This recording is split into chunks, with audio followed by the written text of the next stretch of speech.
मैं डॉक्टर अजीत कुमार सोमानी, चौधरी मालूराम भांभू, राजकीय पॉलिटेक्निक महाविद्यालय श्री गंगानगर में प्रवक्ता भौतिकी के पद पर कार्यरत हूँ।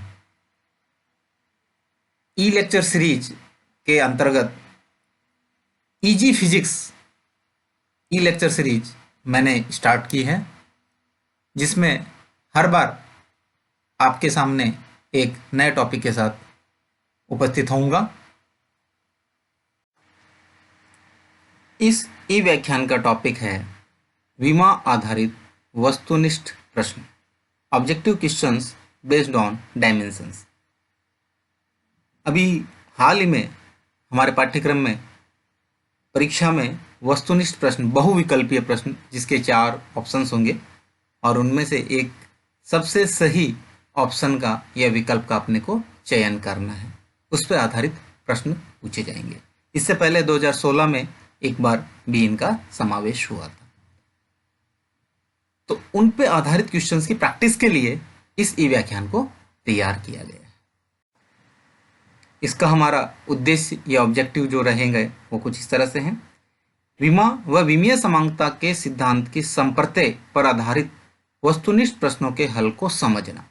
इनमें हल करके दिखाए गए जाएंगे, उनके हल को समझ सके बच्चा कि कैसे ऑब्जेक्टिव क्वेश्चंस को अटेम्प्ट करना है, कैसे उनका हल हमें हमारे ज्ञान के आधार पर निकालना है। अगला उद्देश्य हमारा होगा विमा व विमीय समांगता के सिद्धांत के संप्रत्यय पर आधारित नए वस्तुनिष्ठ प्रश्नों को हल करने का कौशल विकसित करना। हम यहाँ पे कुछ हल करके समझाएंगे, पर बाकी और भी प्रश्न आते हैं तो उनको भी सॉल्व करने की स्किल उसमें डेवलप होनी चाहिए। ये हमारा इस ई व्याख्यान का ऑब्जेक्टिव है। इससे में आगे बढ़ने से पहले क्या क्या पूर्व ज्ञान होना चाहिए, उस चीज को अच्छी तरह समझ लीजिए। विमा के कंसेप्ट का ज्ञान, डायमेंशन क्या है, उसका अच्छी तरह भली भांति परिचय होना चाहिए। भौतिक राशि के विमीय सूत्र ज्ञात करना, कैसे किसी क्वांटिटी का हम डायमेंशनल फॉर्मूला डिटरमाइन करेंगे, ज्ञात करेंगे, ये पता होना चाहिए। विमीय समांगता के सिद्धांत का ज्ञान भी होना चाहिए। तो इन प्रश्नों को हल करने से पहले हमने जो विमा से संबंधित ई व्याख्यान 3 भागों में विमा को समझाया गया है, विमीय समांगता के सिद्धांत को 2 भागों में समझाया गया। उन 5 ई व्याख्यानों का अध्ययन करने के पश्चात ही आगे इन प्रश्नों को हल करने में आप बढ़े आगे, अन्यथा फायदा नहीं होगा। पहला प्रश्न अपने सामने है, निम्न में से कौन सी पद्धति सिर्फ द्रव्यमान, लंबाई व समय के मात्रक पर आधारित नहीं है। ध्यान दीजिएगा, यहाँ पे एक नहीं वर्ड है। ऑब्जेक्टिव में जनरली क्या होते हैं, बच्चे जल्दी जल्दी जल्दी जल्दी पढ़ते हैं और इन शब्दों में ही इनके आंसर्स होते हैं। बहुत अलर्ट रहिएगा, यहाँ पे नहीं वर्ड पे मैं ज़्यादा दिमाग आप लगाना चाहता हूँ। पहले हम दिमाग लगाते हैं, नहीं हटा देते हैं। तो ये कह रहे हैं द्रव्यमान, लंबाई, सिर्फ एक वर्ड और है, सिर्फ द्रव्यमान, लंबाई व समय पर। तो हमें पता है MKS पद्धति, मीटर किलोग्राम सेकंड पद्धति है। इसमें 3 ही मूल राशि होती है, वही द्रव्यमान, लंबाई व समय। तो ये आधारित है, अतः ये आंसर नहीं हो सकता। FPS पद्धति की बात करें, फुट पाउंड सेकंड पद्धति, तो ये भी सिर्फ द्रव्यमान, लंबाई और समय पर ही निर्भर करती है, अतः ये भी आंसर नहीं हो सकता। CGS पद्धति की बात करें तो वो भी सेंटीमीटर ग्राम सेकंड पद्धति है, द्रव्यमान, लंबाई व समय पर ही निर्भर करती है सिर्फ। तो निर्भर करती है, हमें पूछ रहे हैं नहीं है, तो इसलिए ये भी इस पे आधारित नहीं है। SI अंतरराष्ट्रीय मात्रक पद्धति, इसमें 7 मूल राशियां होती है, ठीक है, 7 मूल राशियां होती है, अतः यह सिर्फ द्रव्यमान, लंबाई व समय पर निर्भर नहीं करती। इसका मतलब ये नहीं है कि ये निर्भर नहीं करती, ये द्रव्यमान, लंबाई व समय पर निर्भर तो करती है, परंतु इसके साथ साथ ये अन्य 4 राशियों पे भी निर्भर करती है। तो इसका सही उत्तर हुआ डी। यदि और हल चाहते हैं, इसका एक्सप्लेनेशन चाहते हैं, व्याख्या चाहते हैं, तो वो कुछ इस तरह से है कि SI पद्धति में 7 मूल राशियां होती है। मैं चाहूंगा एक बार उन 7 के नाम बताना। 3 यही है, द्रव्यमान, लंबाई व समय, विद्युत धारा, उष्मागतिक ताप, प्रदीपन तीव्रता व पदार्थ की मात्रा। ये 7 मूल राशि हैं जो कि अंतरराष्ट्रीय मात्रक पद्धति में निर्धारित की गई।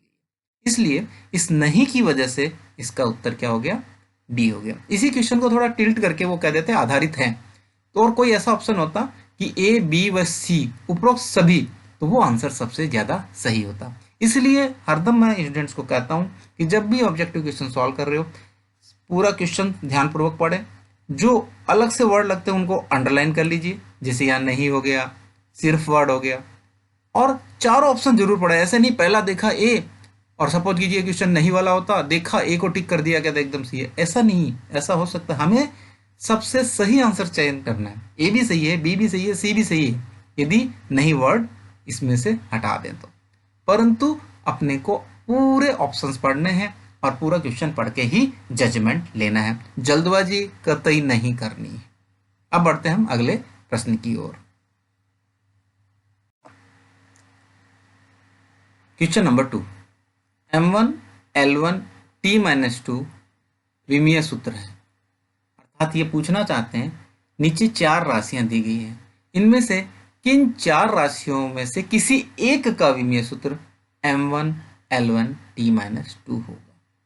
अब ऐसे समय में प्रश्न को हल करने के लिए इन चारों राशियों के विमीय सूत्र आपको अपने आंसर शीट या नोटबुक में साइड रफ वर्क में लिखने चाहिए। लिख के देख के फिर जिसका विमीय सूत्र इससे मैच करता हो वो आंसर टिक करना है।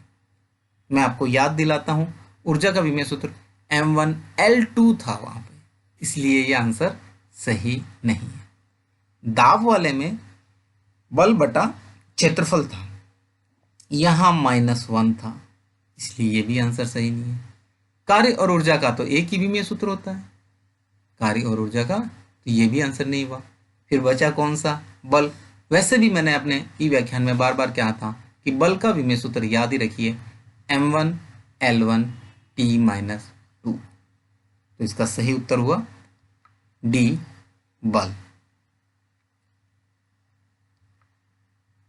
बल का विमीय सूत्र हमने जो निकाला था m1 l1 t-2, मेथड ये था हमारा कि द्रव्यमान इंटू त्वरण से हमने इसको ज्ञात किया था। तो एज ए हिंट के फॉर्म में आपको दिया है। एग्जाम में ऐसा कुछ आपको लिखना नहीं है, सिर्फ सही उत्तर मार्क करना है। और मार्कशीट दी हुई होगी तो उसमें आंसर गोले को काला करना होगा। जो भी इंस्ट्रक्शंस है, परीक्षा के इंस्ट्रक्शंस और निर्देशों को भली भांति पढ़ें, एक बार नहीं 2 बार पढ़ लें, कोई जल्दबाजी ना करें कि हमें तो ये पता है। नए निर्देश आ सकते हैं, इसलिए जरूर ध्यान रखें। अब हम बढ़ते हैं अगले प्रश्न की ओर। क्वेश्चन नंबर 3, सार्वत्रिक गुरुत्वाकर्षण नियतांक का विमीय सूत्र है। अब हमें राशि दे दी सार्वत्रिक गुरुत्वाकर्षण नियतांक, ये एक भौतिक राशि है और इसका विमीय सूत्र बताना है कि इनमें से कौन सा विमीय सूत्र सही है। तो पहला देखते हैं हम m1 l1 t-2। थोड़ा सा ध्यान करें तो यह बल का विमीय सूत्र है m1 l1 t-2, अतः इसकी संभावना कम रह गई। m-1 l3 t-2 यदि किसी को याद हो तो बहुत अच्छी बात है, अन्यथा निकाल के ही देखना फायदेमंद रहता है। एक बार इस ऑप्शन को स्किप करते हैं। दूसरा थर्ड ऑप्शन है m0 l0 t0 विमाहीन। नियतांक देख के अधिकांश छात्र इसको विमाहीन लिख देते हैं, जबकि ऐसा नहीं होता है। नियतांक विमाहीन होना आवश्यक नहीं है, ध्यान रखिएगा। नियतांक विमाहीन होना आवश्यक नहीं है, नियतांक की विमाएं हो सकती है, जैसा कि विमा वाले चैप्टर में भी हमने सार्वत्रिक गुरुत्वाकर्षण नियतांक की ही विमा निकाली थी। तो इसमें और डी ऑप्शन भी अभी आप इस कंडीशन में नहीं है, तो जब आप कैलकुलेशंस करके निकालेंगे तभी इसका सही आंसर बी आएगा। देखते हैं ये कैसे आया, एक बार इसको संक्षेप में समझा देता हूं। न्यूटन के गुरुत्वाकर्षण नियम से हमें पता है F बराबर capital G m1 m2 upon r square. तो यहाँ पे कैपिटल G जो सार्वत्रिक गुरुत्वाकर्षण नियतांक है उसकी विमा निकालनी है, तो इसको लेफ्ट हैंड साइड में ले लिया हमने कैपिटल G, बाकी जो बच गया capital F r square over m1। अब इनकी सबकी विमा लिख देंगे और कैलकुलेशंस कर लेंगे। तो विमा लिखने पे देखिए कुछ इस तरह से प्राप्त होगा। बल की विमा m1 l1 t-2, जैसा मैंने यहाँ पे भी बताया था, first option m1 l1 t-2 है, तो अतः ये बल की विमा m1 l1 t-2 यहाँ आ गई। ये आर स्क्वायर के लिए m0 L1 T0 स्क्वायर आ गया 2 पावर द्रव्यमान की m1 L0 T0 और फिर द्रव्यमान की m1 L0 T0। इसको जब हल करेंगे तो हमें प्राप्त होगा m-1 L3 T-2, अर्थात ऑप्शन बी हमें प्राप्त होगा। इसकी पूरी कैलकुलेशंस और सारी डिटेल यदि आपको देखनी है तो विमा वाला हमारा जो व्याख्यान है, ई व्याख्यान है, उसे जरूर देखिए।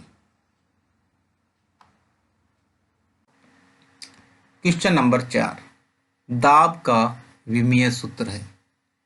यह 2019 परीक्षा में सिमिलर क्वेश्चन, मैंने सिमिलर इसलिए लिखा क्योंकि 2019 में ऑब्जेक्टिव पेपर नहीं होता था, ये सब्जेक्टिव में आया था, इसको ऑब्जेक्टिव मैंने बना दिया।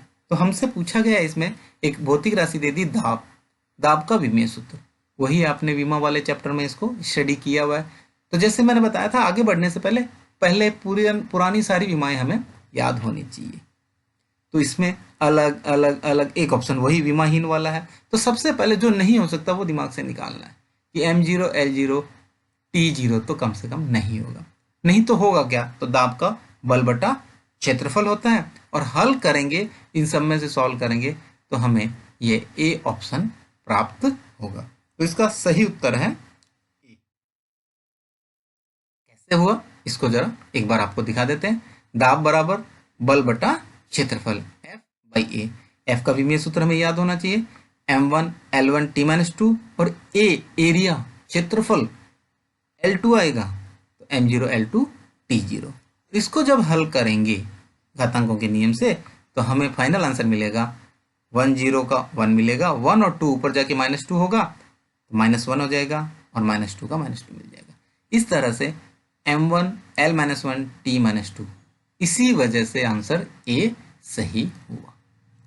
तो ये सारी चीजें आपको बहुत अच्छी तरह पता होनी चाहिए और ज्यादा डिटेल में ढंग से देखना इसका सॉल्यूशन डिटेल में, तो आप विमा वाला ई व्याख्यान जरूर देखिए। अब बढ़ते हैं अगले प्रश्न की ओर। क्वेश्चन नंबर 5 किन 3 राशियों की विमा समान होती है? यह प्रश्न 2016, जैसे मैंने बताया था कि पहले ऑब्जेक्टिव पेपर 2016 में एक बार लागू हुआ था और अब इस बार लागू हुआ है, तो ये 2016 के पेपर में ये प्रश्न आया था कि किन 3 राशियों की विमा समान होती है। ऐसे प्रश्नों को हल करने के लिए इसमें बहुत सारी राशियां हैं, तो सबकी विमाएं आपको एज इट इज पता होनी चाहिए, या कुछ ट्रिक लगाएंगे देखेंगे और उससे अपने इसको हल कर पाएंगे। तो वापस मैं कहता हूं इन प्रश्नों पर बढ़ने से पहले आपको अपनी विमाओं पर मास्टरी होनी चाहिए और विमा अच्छी तरह याद होनी चाहिए। इसमें देखते हैं फर्स्ट ऑप्शन है कार्य ऊर्जा बल।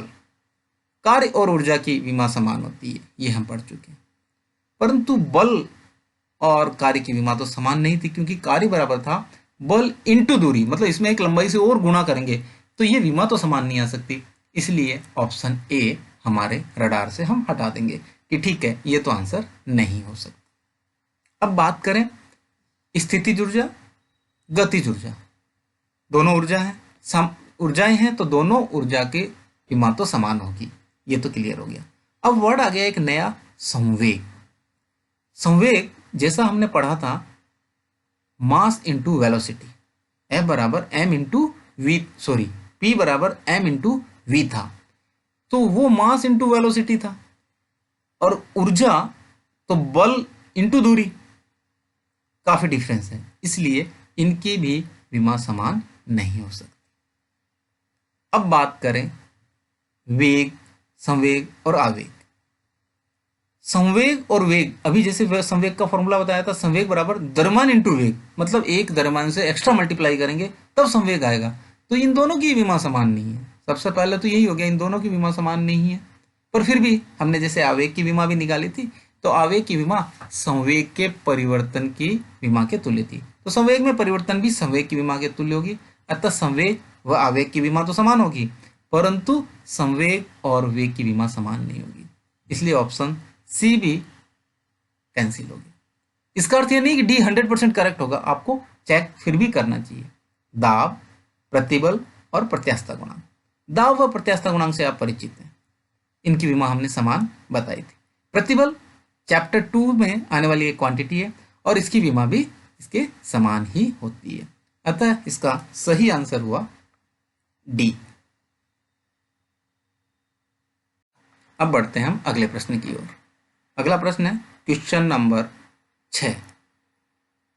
एसआई पद्धति में ऊर्जा का मात्रक है।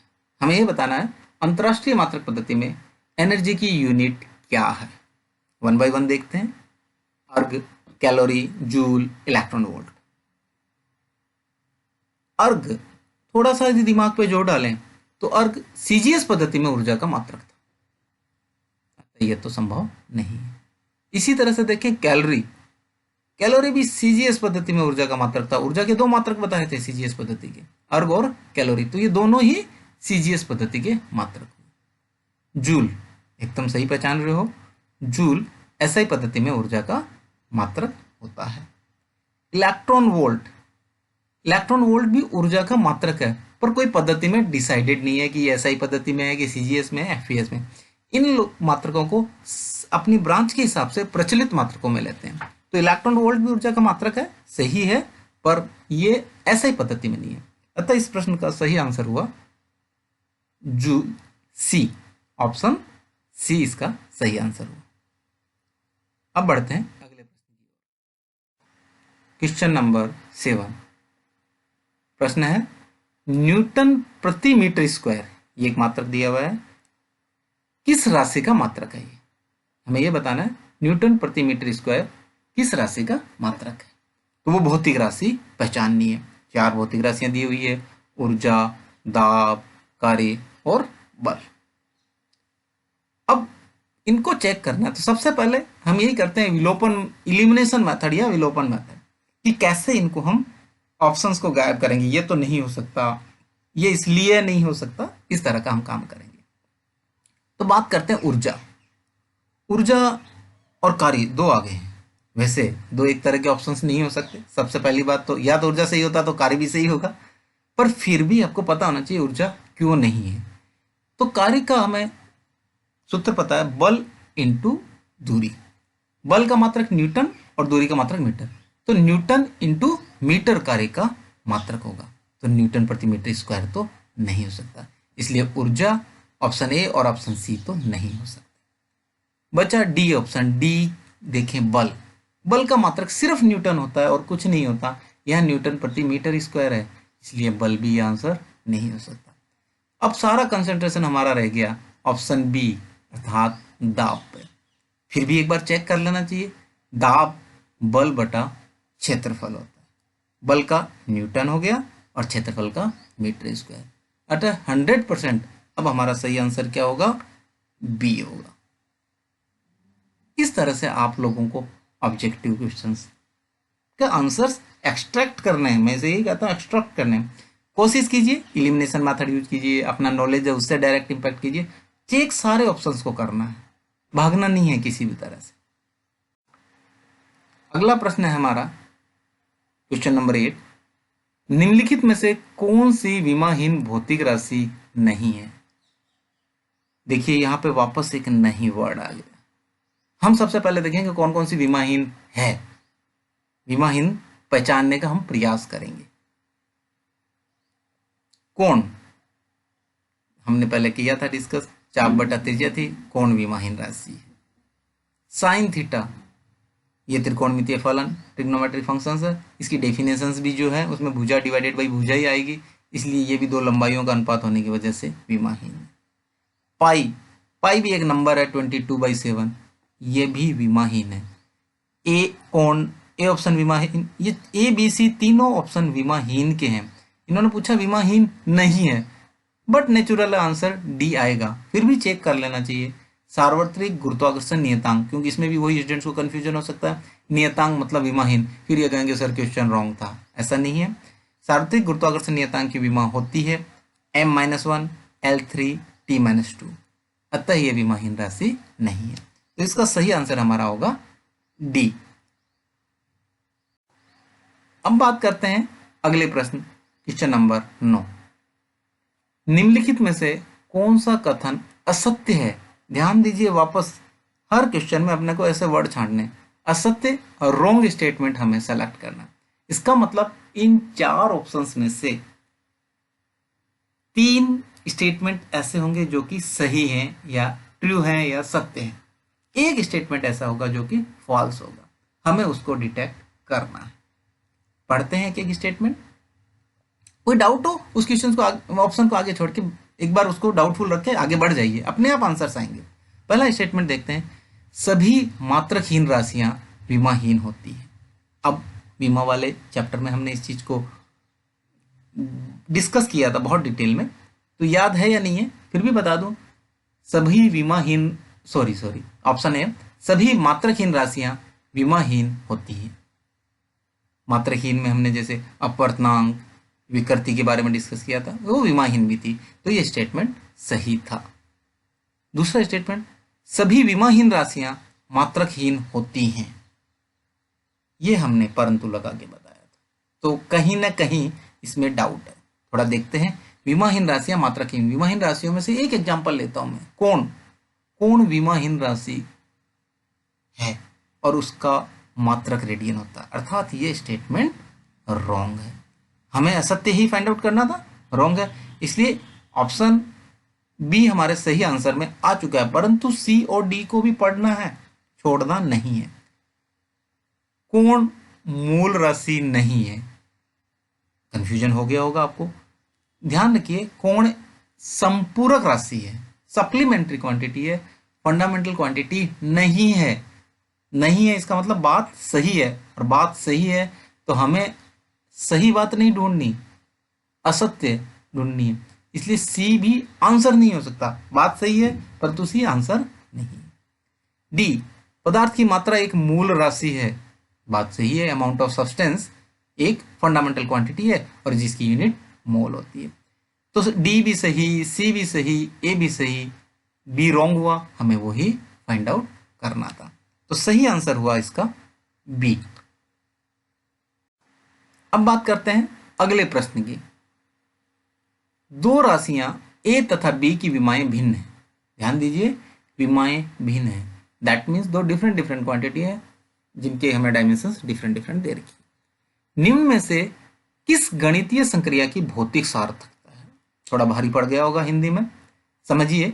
ये कहना चाहते हैं कौन सा मैथमेटिकल ऑपरेशंस में आते हैं अपने प्लस माइनस डिवीजन और मल्टीप्लिकेशन, जोड़ घटाव गुणा भाग, ये सब गणितीय संक्रियाओं में आते हैं। कि भौतिक सार्थकता है मतलब वो सही है, इस बारे में हमें बताना है।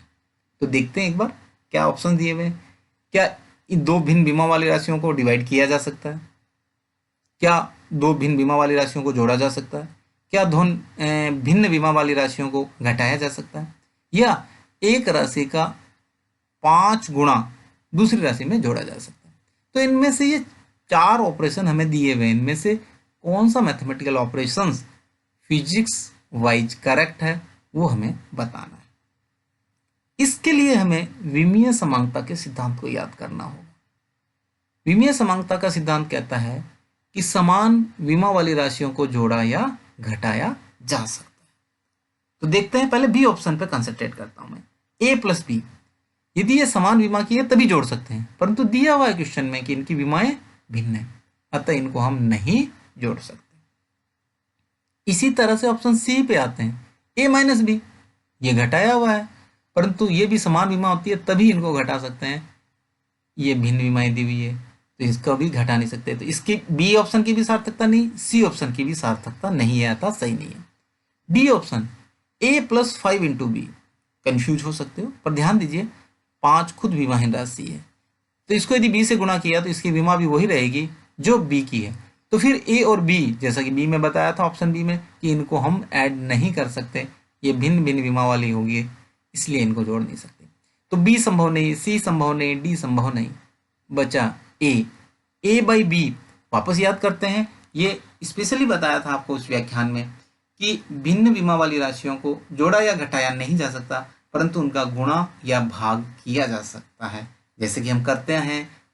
दाब का यदि निकालना था हमें विमीय सूत्र, तो बल बटा क्षेत्रफल, तो बल अलग राशि थी, क्षेत्रफल अलग राशि थी, इनकी विमा अलग अलग थी, फिर भी हमने डिवाइड करके आंसर निकाले थे, पर बल व क्षेत्रफल को कभी जोड़ा नहीं है हमने, न घटाया।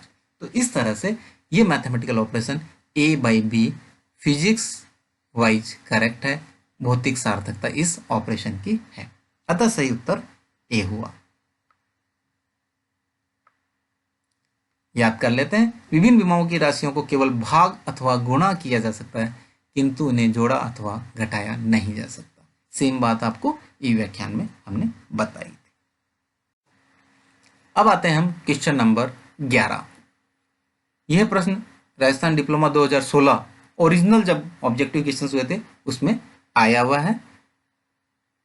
निम्न समीकरण में यदि x मीटर में तथा समय t सेकंड में, ये दो ज्ञात राशियां हो गई, में नापा जाता है तो नियतांक C2 का SI मात्रक होगा।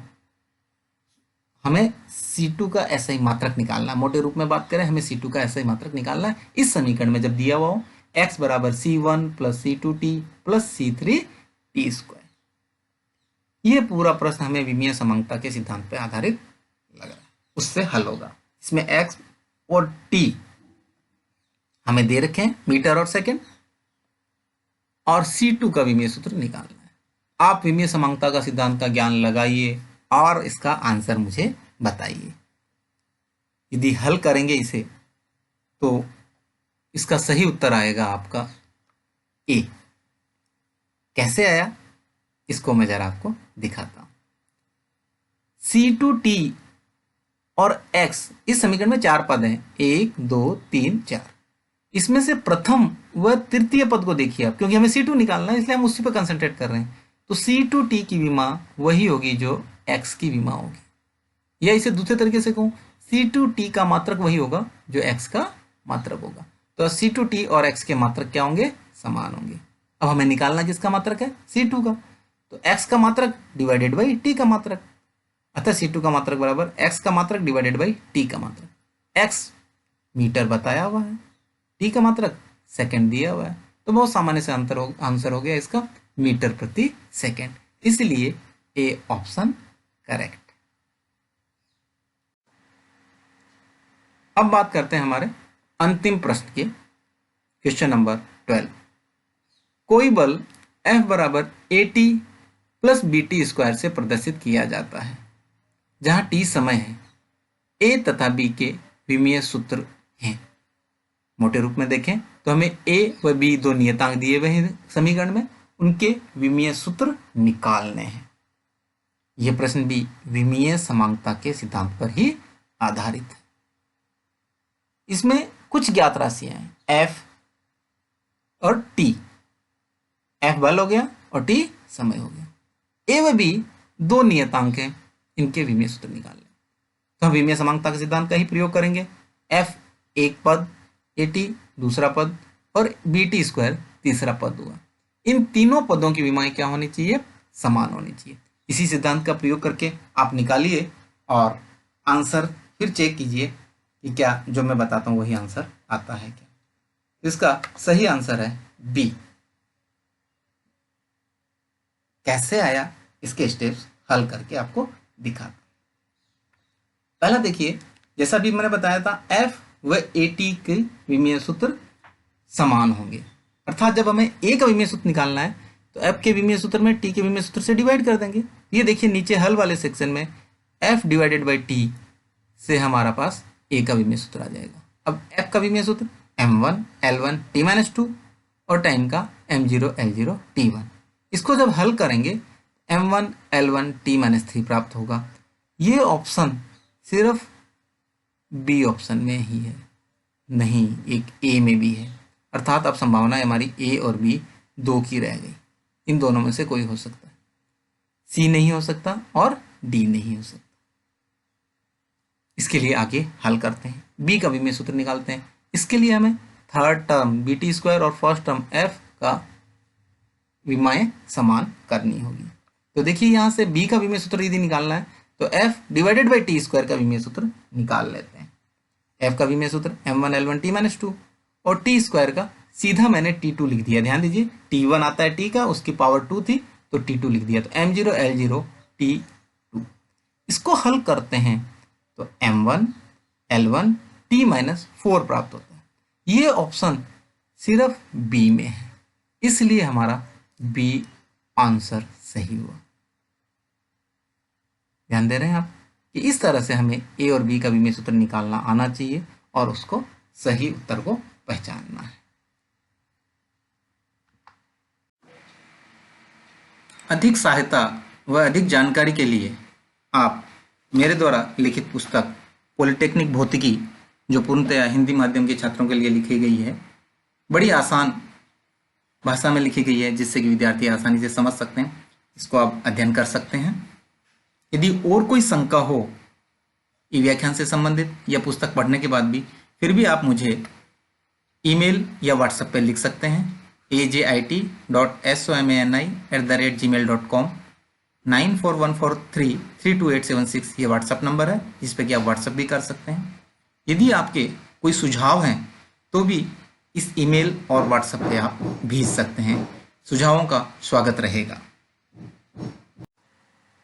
अब मैं आभार व्यक्त करना चाहूँगा सर्वप्रथम मेरे गुरुजनों का, जिन्होंने मुझे मार्गदर्शित किया और ज्ञान प्रदान किया, और उसी की वजह से आज आप लोगों के सम्मुख मैं प्रस्तुत हूँ। मेरे विद्यार्थी वर्ग का, जिनसे इन अध्यापन के वर्षों के दौरान इंटरेक्शन से मैंने ये जाना कि उनको कहाँ कहाँ समस्याएं आती है, जिसकी वजह से ही मैंने बार बार अपने में सुधार किया और आज ये ई व्याख्यान आपके समक्ष उन्हीं अनुभवों पर आधारित प्रस्तुत है। और अंत में परिवारजनों का, जो इस लॉकडाउन की विषम परिस्थितियों में भी इस ई लेक्चर को तैयार करने में अपना सहयोग धैर्यपूर्वक प्रदान कर रहे हैं।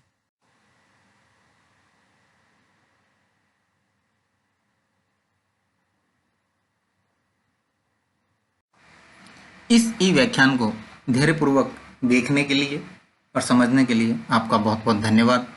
Thank you very much.